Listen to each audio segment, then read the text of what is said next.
Alrighty, welcome to our next session with Wolfgang Goerlich. He's an advisory chief information security officer with Duo Security.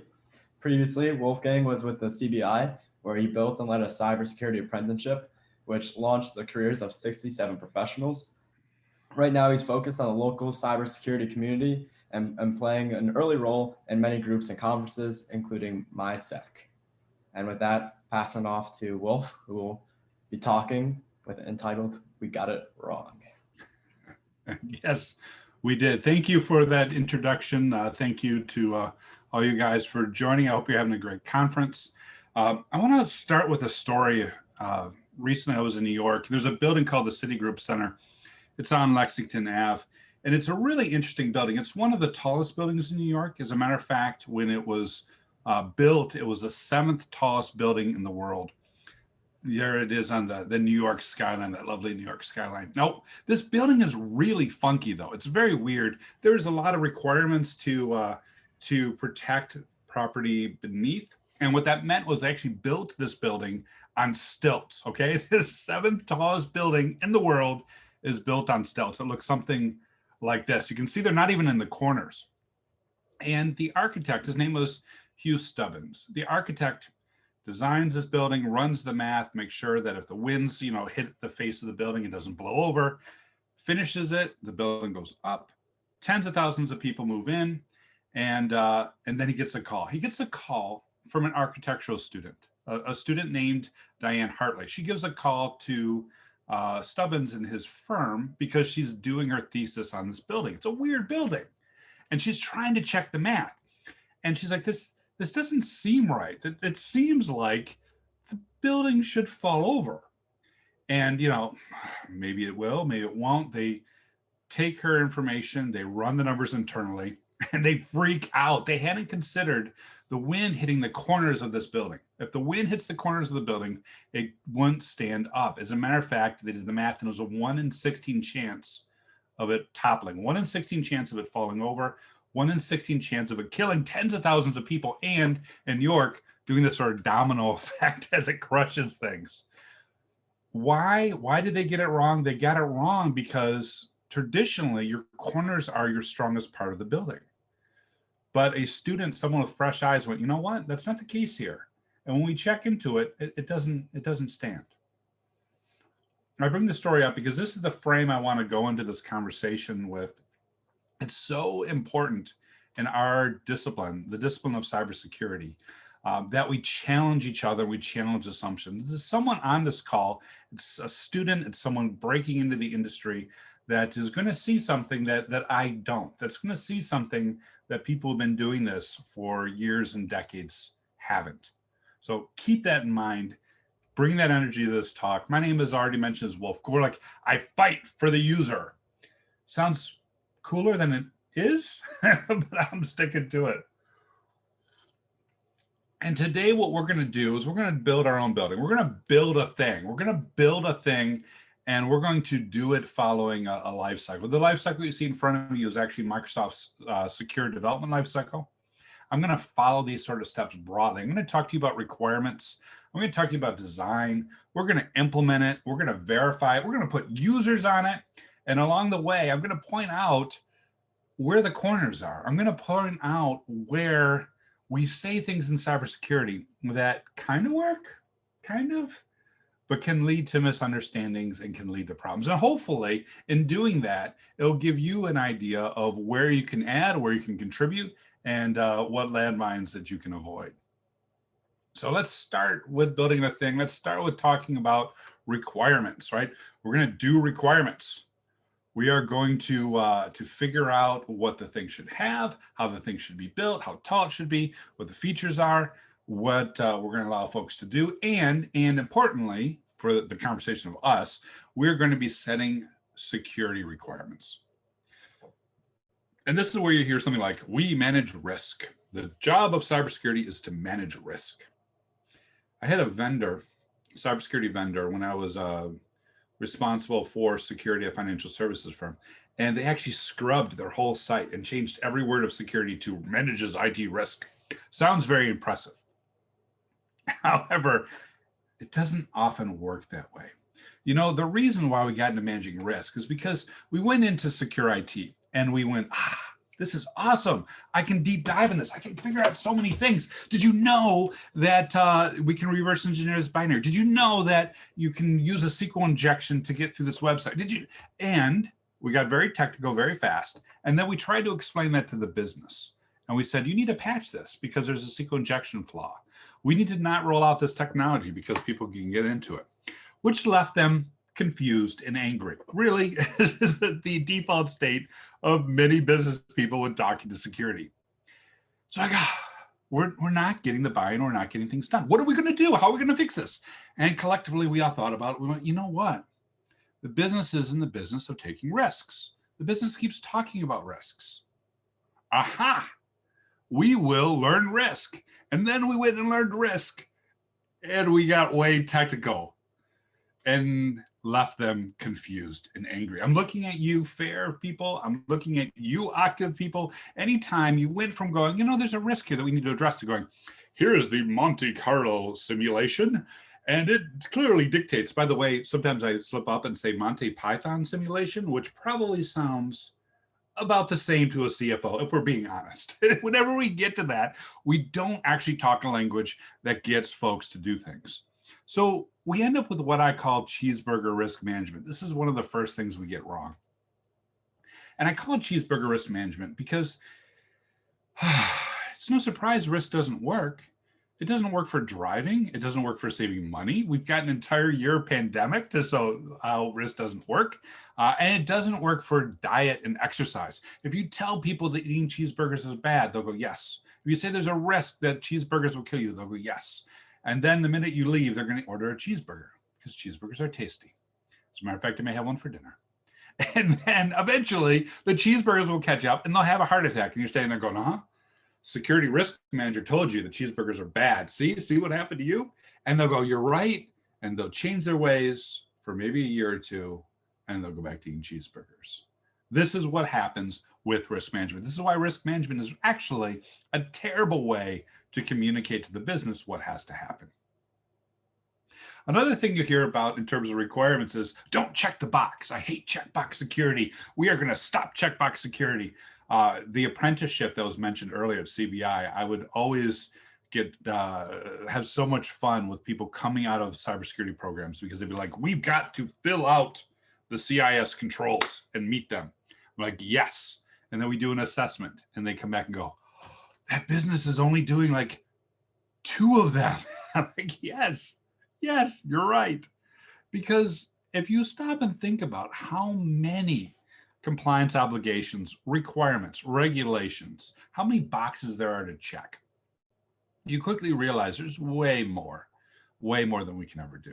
As a matter of fact, at one point in time in my career, I was very ambitious. At one point in time in my career, I went, you know what, I'm going to take the CIS benchmarks and I'm going to apply them to every piece of device. I'm going to spend time with each device. I'm going to fix it. I'm going to secure it. I'm going to make it hard. I'm not just going to check the box.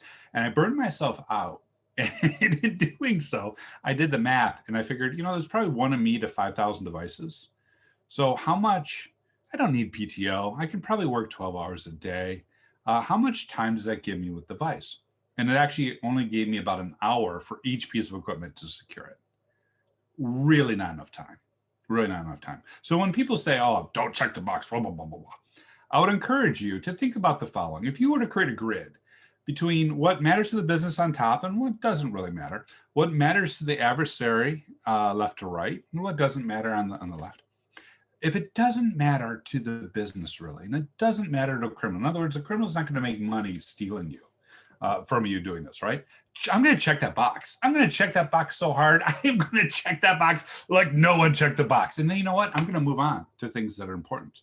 Now, maybe in those other grids, I may check the box. I may spend time with them. I don't know. But I'm going to spend most of my time up there where it matters to criminals, where they're highly motivated to steal from us, up there where it matters to the business, where we're highly motivated to protect it. That's where I'm going to spend my time. I'm going to check the box everywhere else. And if you're wondering, when I say I fight for the users, this is a screenshot from my desk. I mean, glowing screens, locks everywhere. It's great.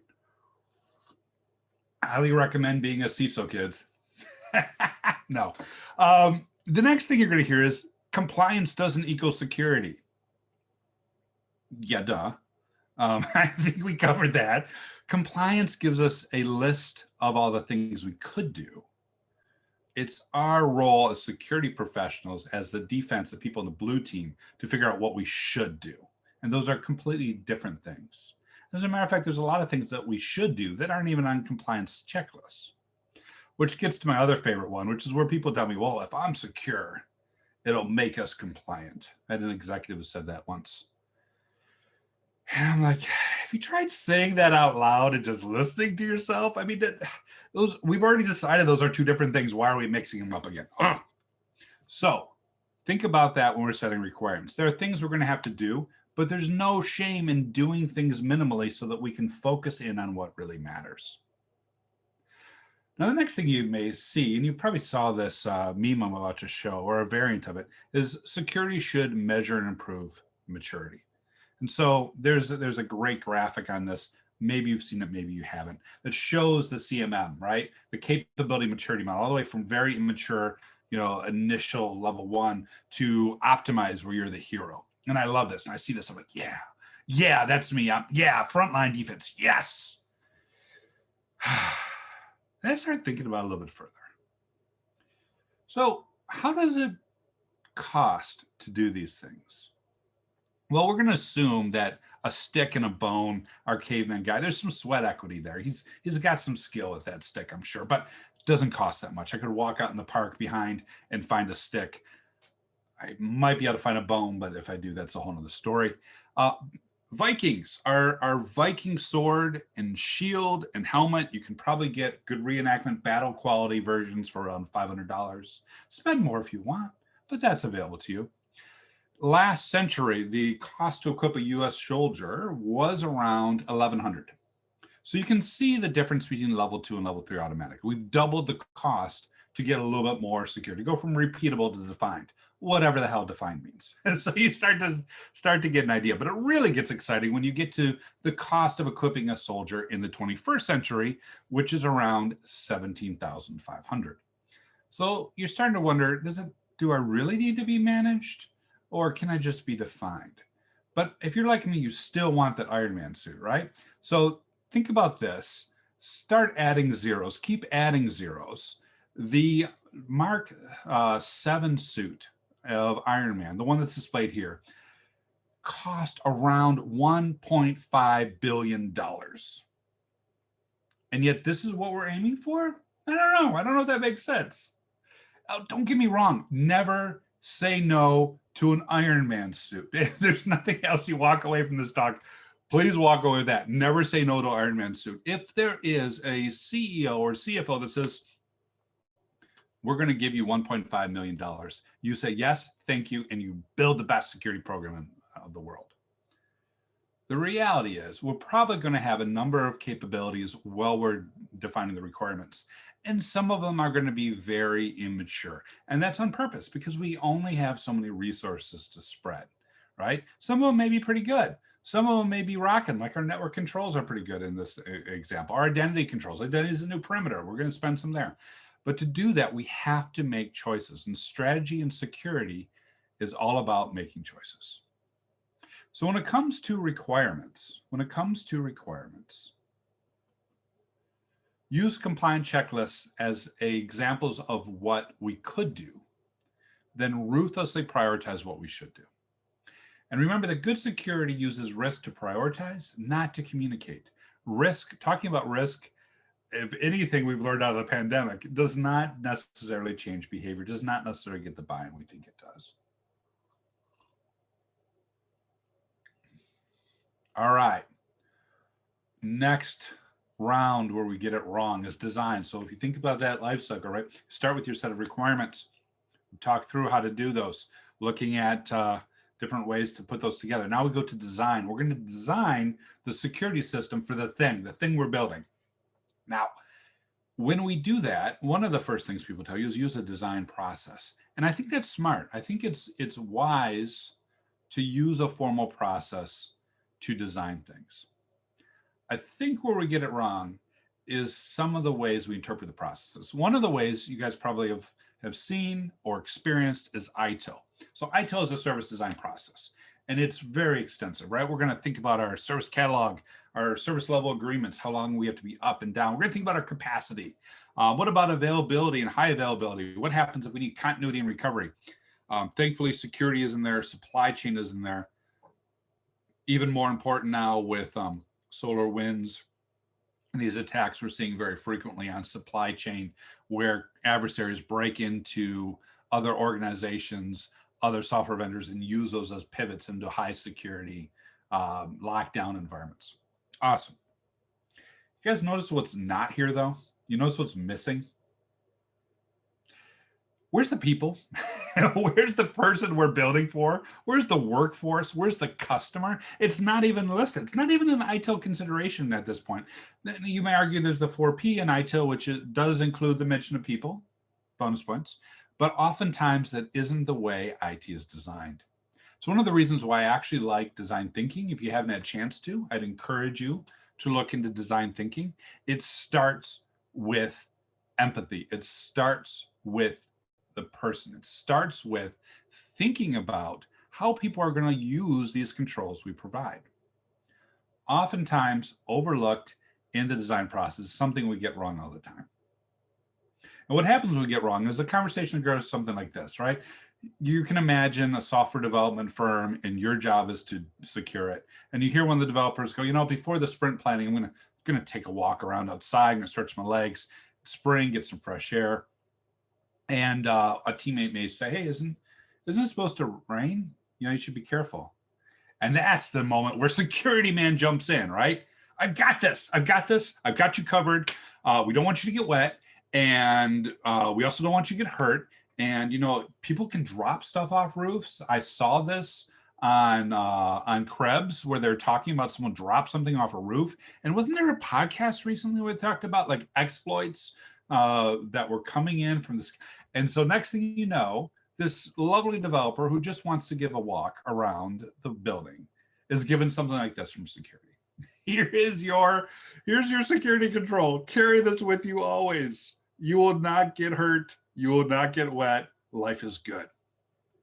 By the way, shout out to The Uncomfortable for this design. This is actually a real design that they've got on their website. I love The Uncomfortable.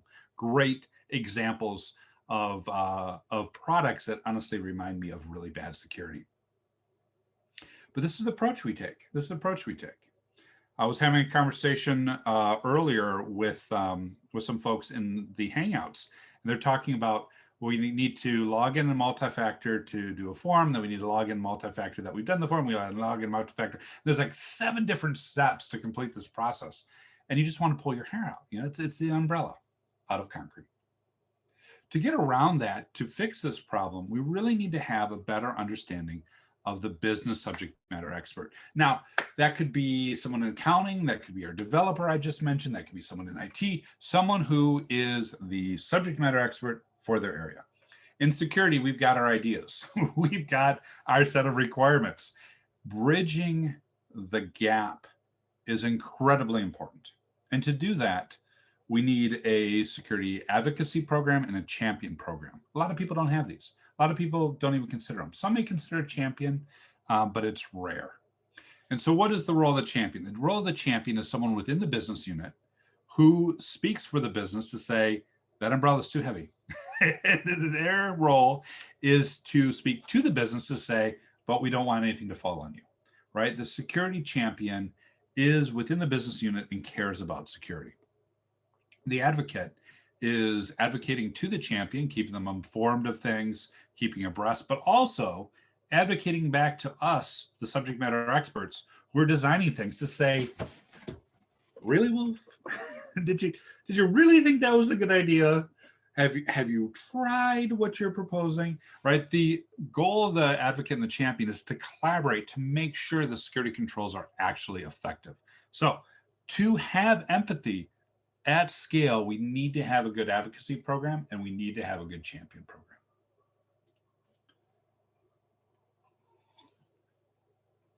The next thing I want to talk about is, now, all right, we're still in the design process. We're going to secure it like a castle. That's almost like our go-to, right? In security, we love our castles. We're going to secure a perimeter like a castle. We're going to secure a web server like a castle. We're going to secure a Hadoop cluster like a castle.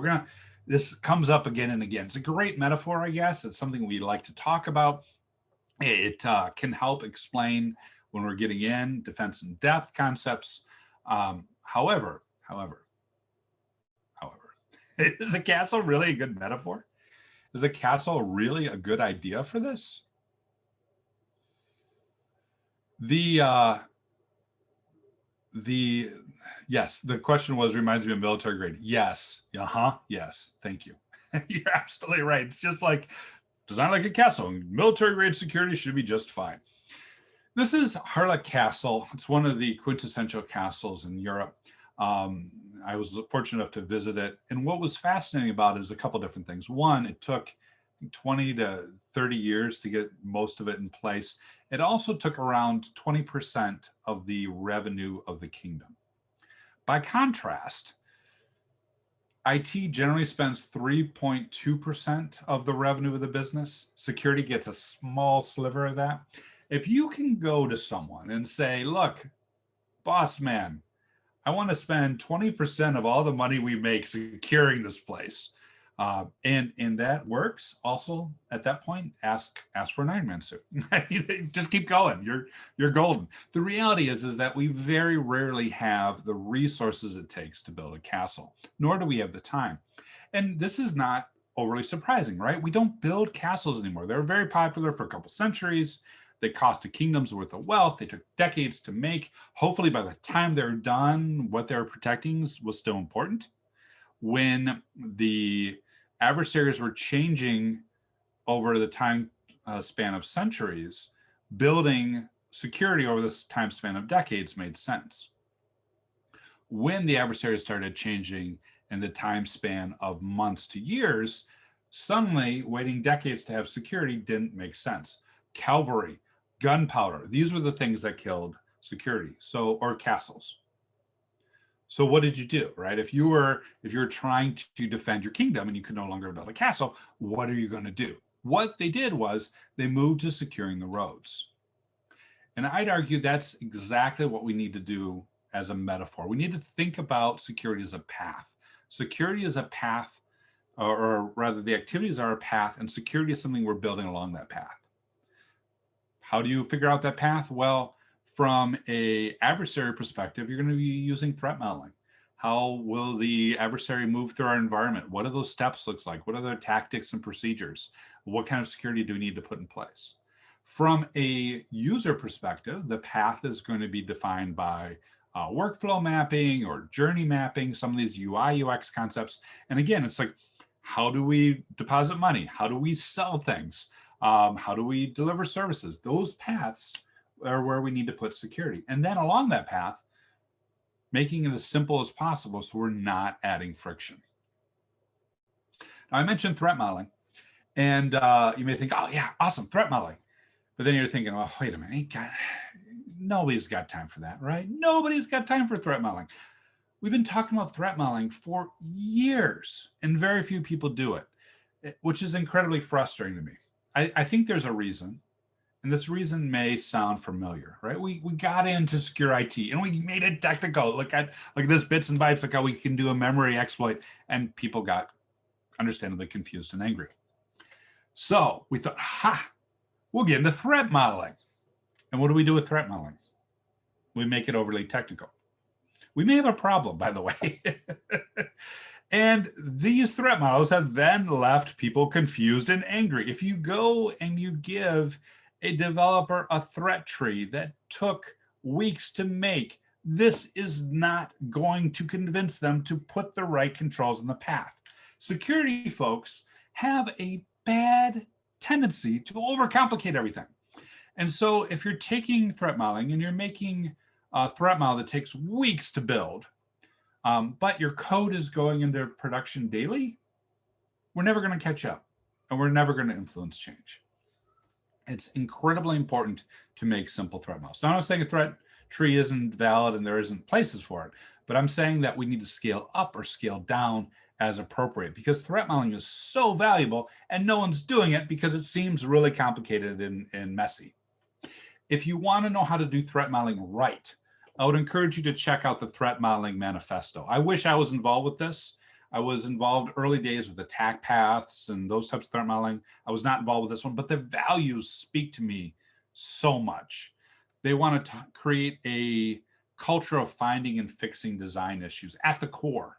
They want to focus in on people and collaboration. I think security is a team sport. It's a people sport. Makes perfect sense to me. I'm not one for heavy processes and methodologies. They want to view threat modeling as a journey of understanding. We're going to do a series of these and get better, and better at understanding the path people are taking so we know where to put the controls. They want to talk about threat models? No, we want to do threat models. And again, that makes sense because I've been talking about threat modeling way too long, way too many years, and way too few people are taking advantage of it. So one thing on here that I don't agree with,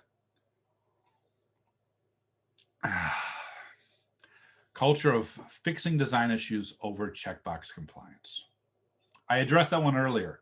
I'm not above checking the checkbox. There are scenarios and times and places where threat modeling doesn't make sense and we just need to check the checkbox. But in those scenarios, there are other ways, checklists and other approaches where you can do these exercises in an hour. I've got a good friend who is in medical device manufacturing, and he's got a threat modeling program that is for the checkbox style that is 1 hour and yet consistently turns up concerns and areas of improvement for security. That simple. So we should be afraid to check a checkbox with threat modeling. But at the same time, we should be able to do deeper, richer models that allow us to know where the bad guys are going. So with design, begin with empathy and then apply security flexibly along the path and do some pragmatic threat modeling. Figure out where people are going. Remember, good security enables users without enabling adversaries. That seems really simple, but every single time we add something, we are effectively giving a feature to a user and an exploit to an adversary. One of the textbook cases of that, fraud that's been going on for a little bit over maybe a year and a half now, maybe 2 years, is organizations that allow phone-based multi-factor.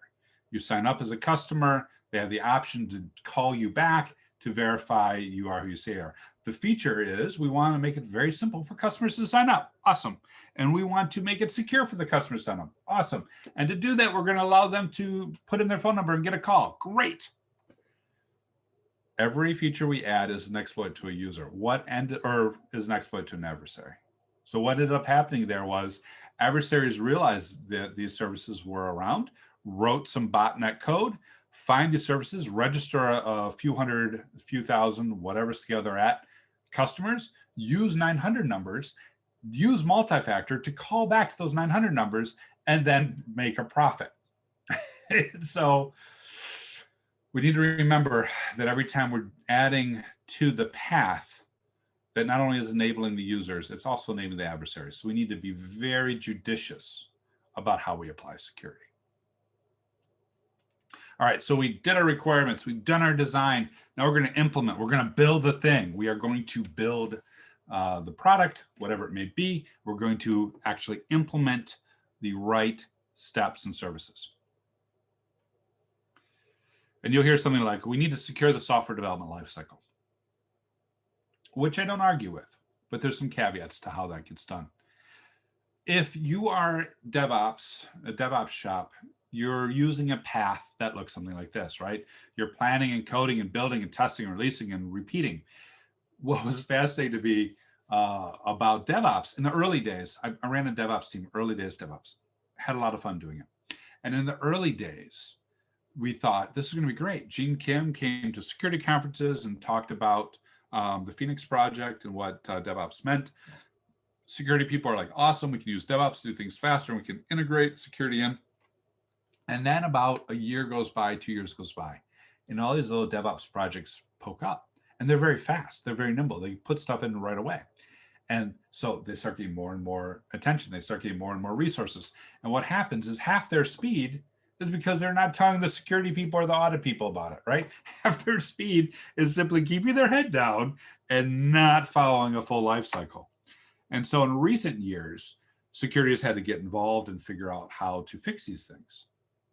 But then you call up security and you say, hey, will you fix my DevOps security problem? And you're like, no problem. I've got just the solution. All we need to do is do static analysis, inventory, code analysis, static analysis and dynamic analysis, and source code analysis, code review and design review and vulnerability management, file integrity monitoring, change monitoring, container monitoring, cloud monitoring, put a WAF on and put a RASP on it, we'll be good. And the DevOps people never talk to you again. That's exactly how that conversation goes, because they're like, there's no way we could possibly take on all that.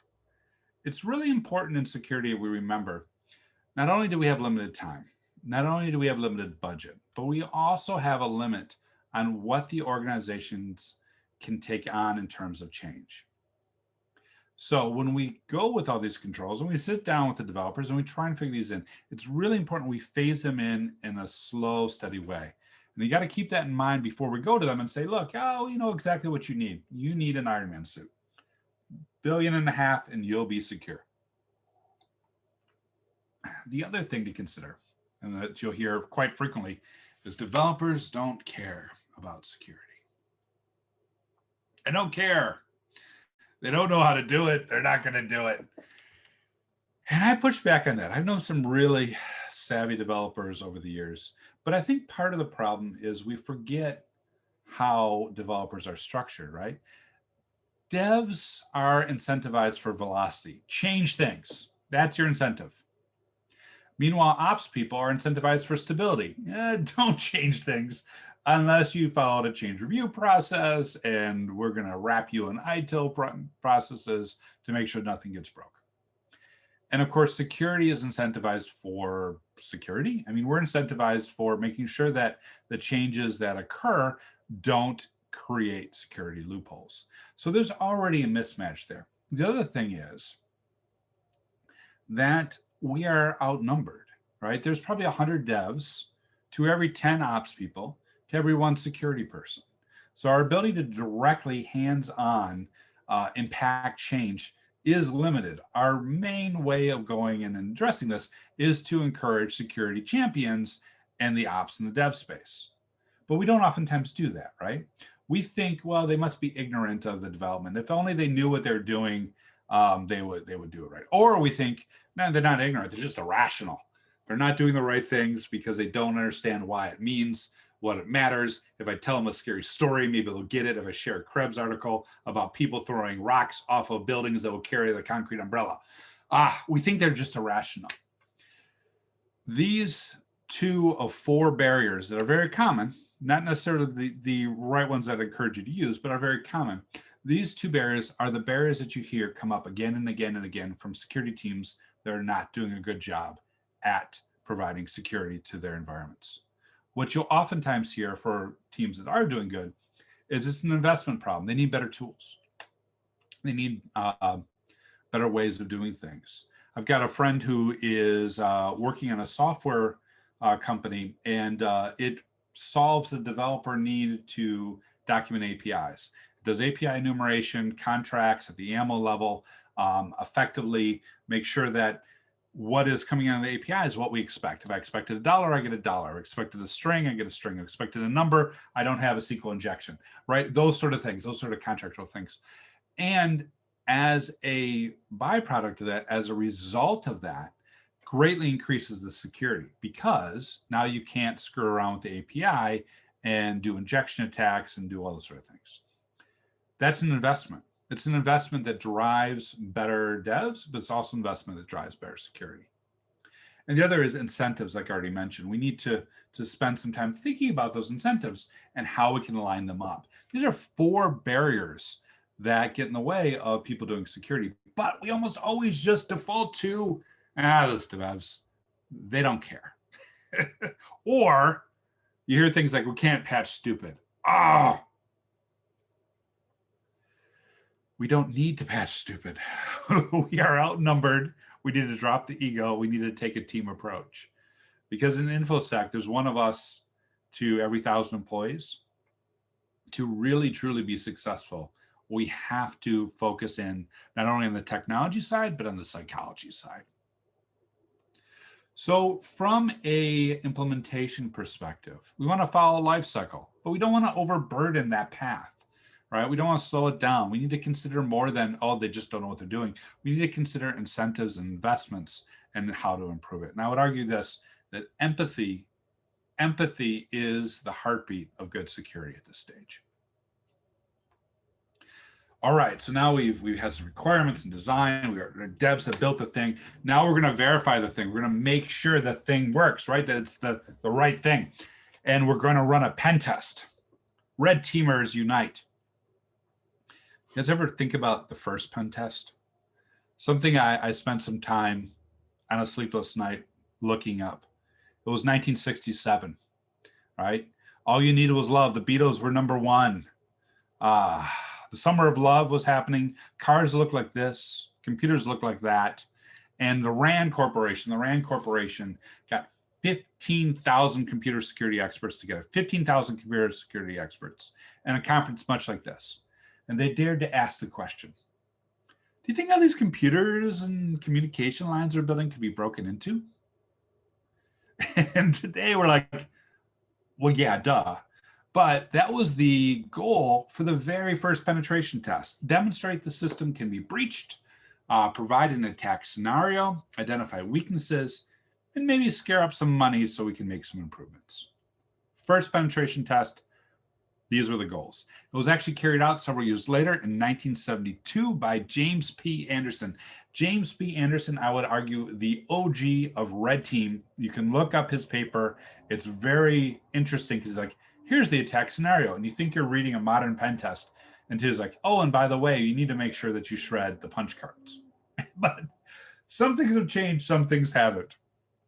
So he is since retired. He's hard to find. But if you look up James P. Anderson off the UC Davis page, you can find his pen test report.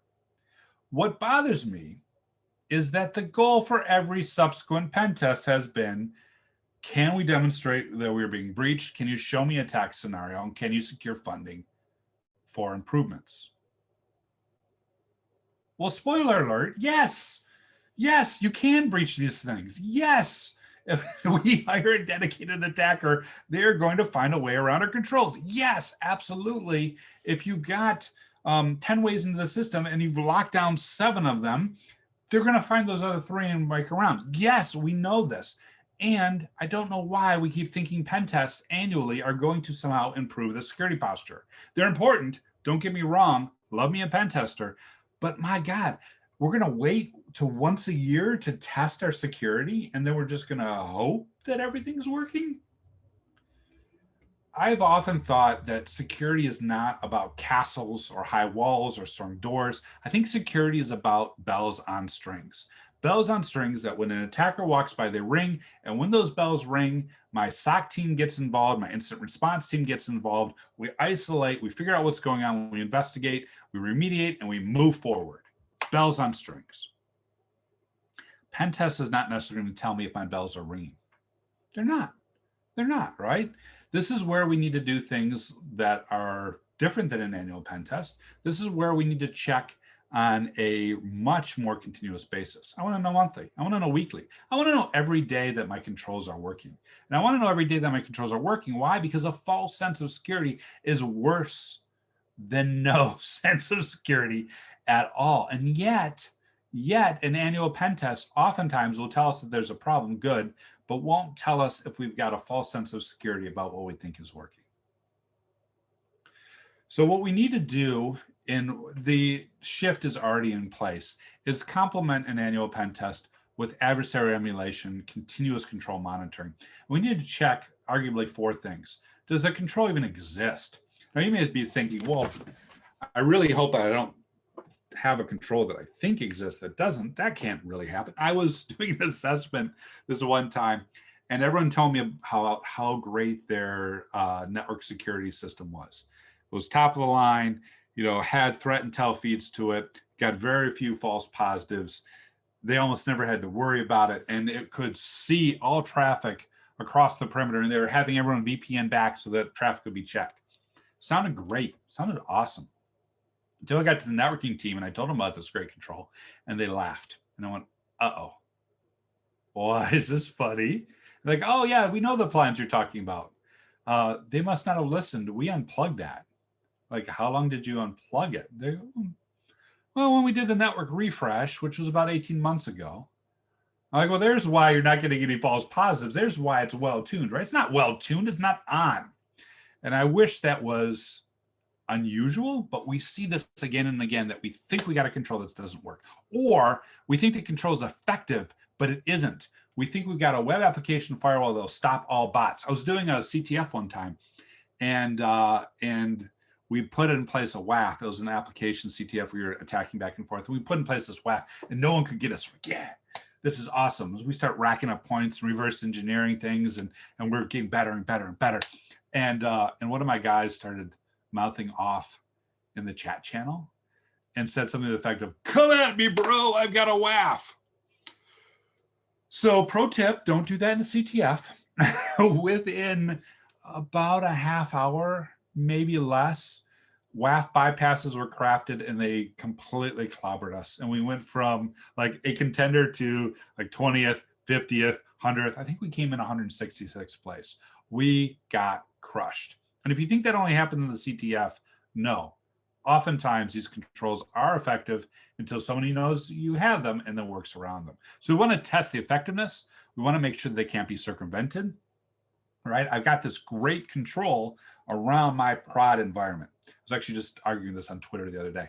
All my data is in my prod environment. It's hardened. I've got least privilege everywhere. No one can get into it. It is glorious. Awesome. What about your non-prod? Don't worry about that. What about your dev environment? Oh, don't worry about that. Does your dev environment have a copy of prod data? Suddenly the developers are no longer returning my calls. And sure enough, right? That's where you find it. You find no security in the dev environment. It's easy to circumvent. It's easy to get. Finally, are these controls actually operationalized? If that bell rings, does someone actually respond? Do they respond? They go and check in. So that's ways to improve pen testing. The other thing you may hear, right? Things we get wrong all the time. We have to be right every time. And the bad guys only have to be right once. I am judging anyone who says that. I'm just putting it out there right now, because anyone who's saying that is saying the following: we don't know the path the adversaries are going to take, right? We don't know where the bad guys are going. Or they're saying, you know, along the path the bad guys take, we don't know if our controls exist or are effective or operationalized or responded to, but we're just going to complain that we have to be right every time. If you got a good threat model and good controls along the path the adversaries take, the bad guys need to be right multiple times to bypass all that. And we need to be right a couple times to catch them. So for verification, recheck your threat models, check your attack services, and move towards one or away from one-time tests. Don't give them up. Pen test is still important, but we want to check our controls every single time. Good security checks its basic assumptions while building on strength. All right, at this point in time, we've built a thing, and it's up, and it's running, it's glorious. And now we put it into production, and life is good. And we're going to allow users on, which is where things get fun. We're first going to authenticate the users. Now, I'm not by any way, shape, or form saying don't authenticate the users. But I think we all can agree that passwords suck. And passwords have a long history of sucking. The very first password was on this computer, an IBM 7094. IBM 7094, this is where passwords were invented.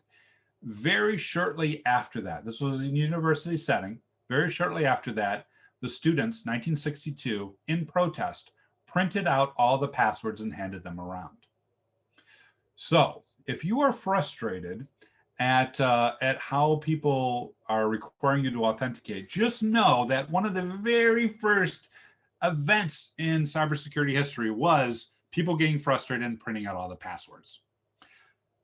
Shortly after that, 1966, a bug, I'm pretty sure this was done on purpose, a bug swapped the message of the day file with the master password. So when everyone logged in, conveniently, you were offered up everyone's passwords.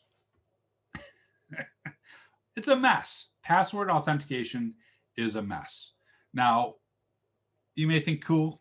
Passwordless is now a thing, right? We're not going to worry about this soon. People will be authenticating with FIDO2 authentication. We won't need a password. They'll use biometrics and everything. But before we get to that, there's an important aspect of the password story that I think bears sussing out. Whenever we're in security and we're taking action, we have two choices. We demand more of the machine, or we demand more of the person.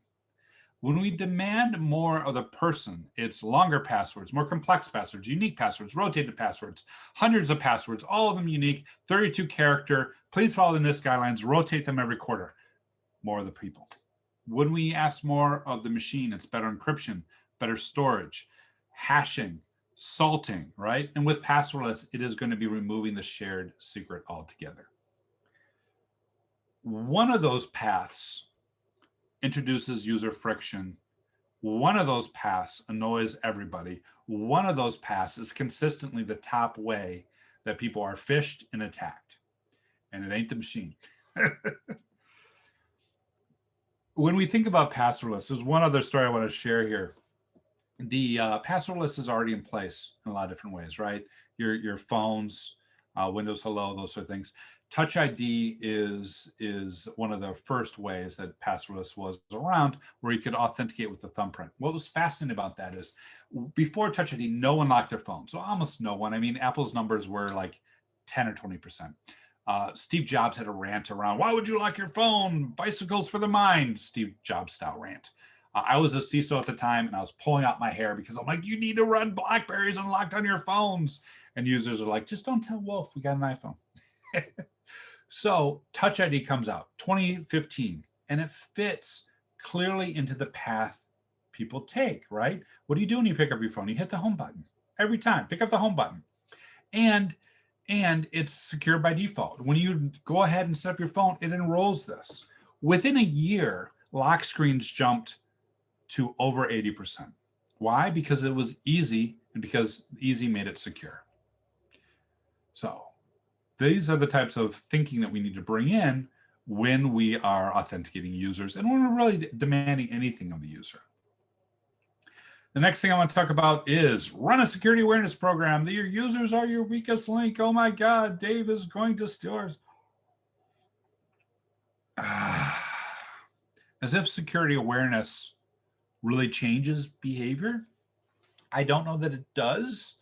Again, maybe security is a special snowflake, unlike healthcare, driving, or elections.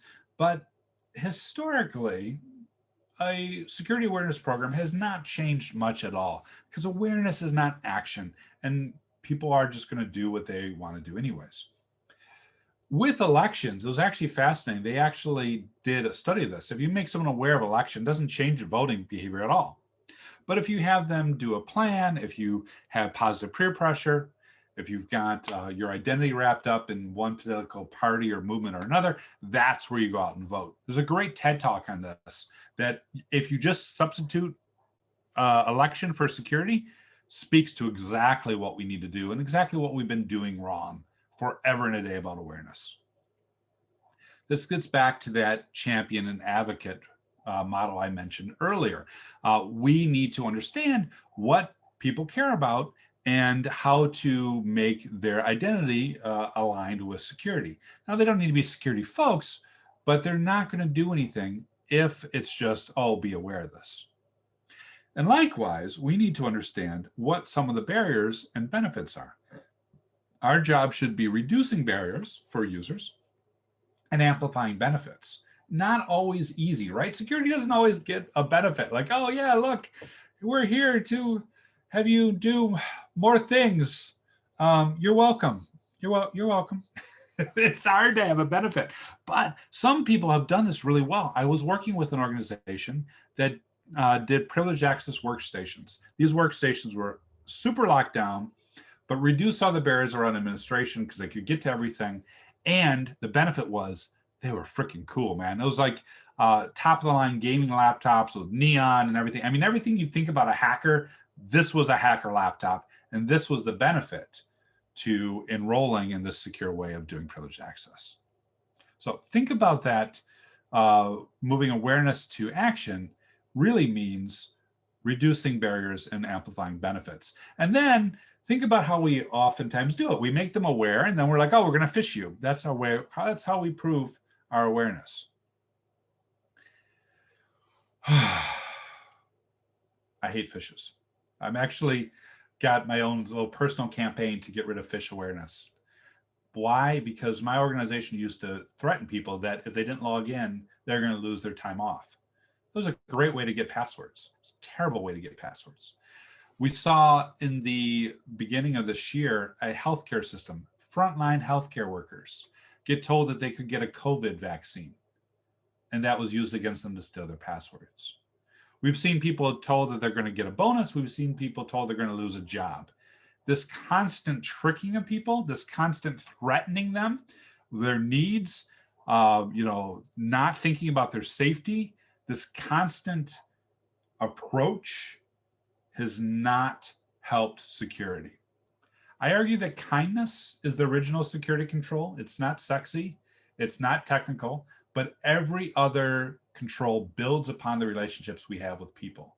And if we don't have kindness in place, nothing else gets done because there's more of them than there are of us. If you're wondering why users don't listen to security, we did this. We did this to ourselves, and we keep doing it with phishing exercises and tone-deaf security awareness. So from an operations perspective, try to place the burden on the machine, not the person, and encourage action over awareness. Good security is usable security. Good security is adopted security. Good security is kind security. So in conclusion, we have built a thing, right? We covered some requirements, we designed something, we implemented it, we got users on it. Life is good. And when along the way, I talked about a lot of ways that we get things wrong. And one of the ways is just as a people thing, we tend to get stuck in the thinginess of things. And what I mean by that is, well, I said passwordless authentication earlier. And you notice we're defining that in terms of what it was, right? It was a password, now it's passwordless. There's the new name for it. But does that really allow us to think about the creative implications of things? I don't know that it does. If you were to go back like 100 years, right? 100 years in Michigan, look at State of the Tech. State of the Tech was all about transportation. What's interesting is what they're calling it. They're calling it the horseless carriage. It's a carriage without a horse. What else are you going to call it? Some of the earlier cars actually had horse heads in front to make people feel more comfortable. And you may be thinking, that's ridiculous. Those silly people. We've learned so much in 100 years. But what are we doing right now in transportation technology? We're all excited about the driverless car. We really get stuck on how things look and how we think they should be. Now, I've been writing a series of articles. I'm going to write 100 tips on security design based on other fields. I want to share 3 with you because I think that really highlights what I'm talking about. One is the radio, the Echo 8065. Around the same time we were doing horseless carriages, radios and music looked like furniture. It was heavy. This is a picture of the Brunswick phonograph. I actually have one of these, or I did until my last move. It didn't make the move, but heavy pieces of equipment. Guy came out named Will Coates. It's like, that's ridiculous. We need something smaller. We need something simpler. He came up with this 8065. Doesn't look anything like what had come before. As a matter of fact, to make it to scale, it really looked more like this. It was a huge jump forward. And he wasn't a radio guy or musician. He just looked at the problem differently. Similarly, sewing machines, 100 freaking years, Singer ran sewing machines. They were heavy, again, pieces of furniture, wrought iron, not easy to use. An Italian designer who had expertise in clothing and sewing came up with the Marella sewing machine you see here. Highly ergonomic, Didn't look anything like anything that had come before. Very easy to use, very user-friendly, and still prized today. Antique collectors are still using these machines today. The iMac, I cannot explain to you how excited and mind-blowing it was to unbox my first iMac by Johnny Ives, of course, Steve Jobs. I've still got the posters in my study. I'm gesturing like you can see over here. But it just, at the time, I was building white box computers, and all computers looked like what was on the left. How did he see this? How do these people see these things differently? How do you go from a piece of furniture to a nice, slick, round radio? How do you go from a gray box to this industrial piece of art? How do you do that? I do not know. I don't know. And if anyone does know, I would love to know.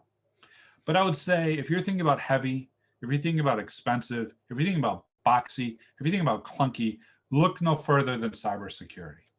This is cybersecurity today. This is what we deal with. This space is ripe for the next Johnny Ives. This space is ripe for the next Well Coates. This space needs to be radically overhauled and radically rethought. So I'm glad you're at this conference today. I'm glad you joined my session. I hope you're giving this some thought. And along the way, you know, I shared what we're getting wrong, and we're going to continue to get things wrong. So what? Go get some things wrong, right? Go get them wrong in new ways. Go get them wrong in ways that we haven't thought about. Go look at the buildings and ask about the corners. Go shake things up, because this industry absolutely needs it. Needs it. Thank you so much. Yeah, thank you, Wolf. It really seems like we have a lot to go and a lot wrong that we need to fix. Always. And so, what were you thinking as far as password authentication? I know you're talking about checking the box and all of that. So where do you think we draw a line there? Which aspect of it? As far as I know, I mentioned passwordless, but I really meant multi-factor and all those different steps. Where do you think we draw a line there? Yeah, I think that what we need to look at is what's the value of people's time, what are people trying to accomplish, and how likely are the adversaries to try and work around us. And then we need to figure out how can we reduce the burden of doing the job. Now, we do need good controls. We know people are trying to steal accounts all the time, right? It's not going to stop happening. But at the same time, we don't need to make it so complex. I was doing consulting, and I had to carry physical hard tokens, and the VPN client kept crashing, and it didn't work on my laptop. And it wasn't secure. I mean, it was secure in that it checked all the boxes, but the result was my team got aggravated and just simply copied all the data out.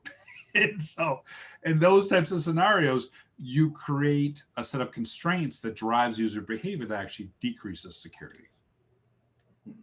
Interesting. Well, yeah.